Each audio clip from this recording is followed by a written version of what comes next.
ഞാനിപ്പം ക്ലിനിക്കിൽ നിന്ന് വീട്ടിൽ വന്ന് കയറിയതേ ഉള്ളൂ. അപ്പോൾ ഒരു കോള് നിഖിലല്ലേ, അവിടെ നിഖിലിൻ്റെ അവിടെ വന്നപ്പോൾ 50,000 രൂപയായിരുന്നു റീചാർജബിൾ ടൈപ്പ് ഹിയറിംഗ് എയ്ഡ്. പക്ഷേ ഞാൻ വേറൊരു ക്ലിനിക്കിൽ നോക്കിയപ്പോൾ അവിടെ 30,000 രൂപയായിരുന്നു റീചാർജബിൾ ടൈപ്പ് ഹിയറിംഗ് എയ്ഡ്. ഇപ്പോൾ രണ്ടും റീചാർജ് ചെയ്യാൻ പറ്റുന്നതാണെങ്കിൽ വില കുറഞ്ഞല്ലേ നിഖിലേ നല്ലത്? അതെ, അദ്ദേഹം പറഞ്ഞത് ശരിയാണ്. 50,000 രൂപയുടെ ഞാൻ പറഞ്ഞത് 50,000 രൂപയുടെ റീചാർജബിൾ ടൈപ്പ് ഹിയറിംഗ് എയ്ഡാണ്. ആ ഒരു ക്ലിനിക്കിൽ പോയപ്പോൾ അവിടെ പ്രൈസ് ലിസ്റ്റ് കാണിച്ചത് ഓക്കെ 30,000 രൂപയുടെ റീചാർജബിൾ ടൈപ്പ് ഹിയറിംഗ് എയ്ഡ് ഉണ്ട്. 30,000 രൂപയുടെ റീചാർജബിൾ ടൈപ്പ് ഹിയറിംഗ് എയ്ഡ് ഉണ്ടെങ്കിൽ പിന്നെ ഞാൻ എന്തിന് അദ്ദേഹത്തിന് 50,000 രൂപയുടെ rechargeable type hearing aid recommend ചെയ്തു? സിമ്പിൾ. ഇപ്പോൾ നമ്മളിപ്പോൾ സിഗ്നിയ എന്ന് പറയുന്ന ഒരു ബ്രാൻഡ് എടുക്കാം. അവർക്ക് ഈ ഒരു budget friendly rechargeable type hearing എയ്ഡ്സും ഉണ്ട്, അതേസമയം ഒരു പ്രീമിയം കാറ്റഗറിയിലൊക്കെ വരുന്ന റീചാർജബിൾ ടൈപ്പ് ഹിയറിംഗ് എയ്ഡുകളും ഉണ്ട്.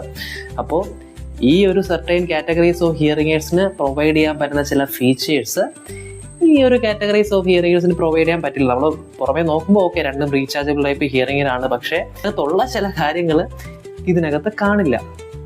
അപ്പോൾ ആ ഒരു 50,000 റേഞ്ചിലുള്ള ഒരു ഹിയറിംഗ് എയ്ഡ് തരുന്ന ഫീച്ചേഴ്സ് അദ്ദേഹത്തിൻ്റെ ആ ഒരു ലൈഫ് സ്റ്റൈലിന് ആവശ്യമായിട്ട് തോന്നി, വളരെ നീഡി ആയിട്ട് തോന്നി. അതുകൊണ്ടാണ് ഞാൻ ആ ഒരു കാറ്റഗറി ഓഫ് ഹിയറിംഗ് എയ്ഡ്സ് അദ്ദേഹത്തിന് റെക്കമെൻഡ് ചെയ്തത്. സോ എന്താണ് നമ്മൾ പുറമേ നോക്കുമ്പോൾ ഓക്കെ രണ്ടും റീചാർജബിൾ ടൈപ്പ് ഹിയറിംഗ് എയ്ഡ് ആണ്, പക്ഷേ ഈ രണ്ട് കാറ്റഗറീസോ അല്ലെങ്കിൽ ഈ രണ്ട് പ്രൈസ് റേഞ്ചിലും വരുന്ന റീചാർജബിൾ ടൈപ്പ് ഹിയറിംഗ് എയ്ഡ്സിന് തമ്മിലുള്ള വ്യത്യാസം എന്താണ്, അതിനെ പറ്റിയിട്ടൊരു ഡീറ്റെയിൽ വീഡിയോ ഞാൻ ഇടാൻ പ്ലാൻ ചെയ്യുന്നുണ്ട്. So please subscribe and stay tuned to know more.